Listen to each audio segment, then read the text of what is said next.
জনগণের শত্রু হিসাবে দাঁড় করিয়ে চাকরিনীতি মেনে দেশের আইন কানুন মেনে দায়িত্ব পালনের চেষ্টা করছে।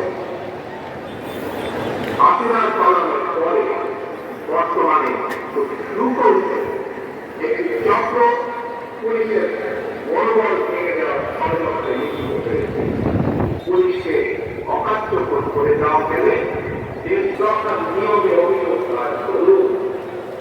এই বাসীর আমার বিনীত আহ্বান, কেউ দয়া করে নিজের হাতে আইন তুলে নেবেন না।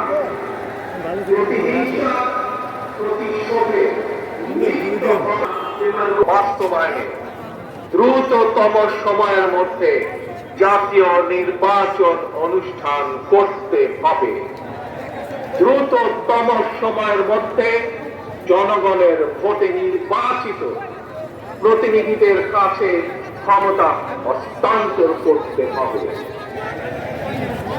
স্বৈরাচার হাসিনা পতনের রক্ত রঞ্জিত বিপ্লবকে সার্থক এবং সফল করে আসল নাগরিক হিসাবে আমরা আরো দায়িত্বশীল আচরণ করি। এইটা প্রতিহিংসা নয়, আসল সবাই মিলে রাষ্ট্র এবং সমাজের মুক্তিযুদ্ধের মূল মন্ত্র সাম্য, মানবিক মর্যাদা, সামাজিক সুবিচার প্রতিষ্ঠা করার শপথ গ্রহণ করি। নতুন প্রজন্মের জন্য একটি দুর্নীতিমুক্ত এবং জবাবদিহিমূলক একটি নিরাপদ গণতান্ত্রিক বাংলাদেশ আমরা গড়ে তোলার সর্বোচ্চ চেষ্টা করি।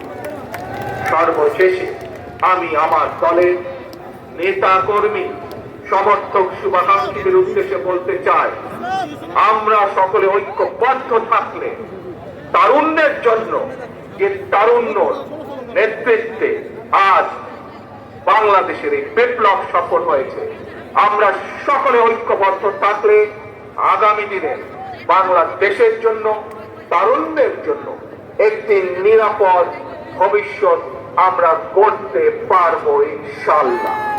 সবাই যার যার এলাকায় জনগণের সঙ্গে থাকবেন, জনগণকে সঙ্গে রাখবেন, কারণ জনগণই বিএনপির সকল ক্ষমতার উৎস। আল্লাহ হাফেজ। বাংলাদেশ জাতীয়তাবাদী দল জিন্দাবাদ।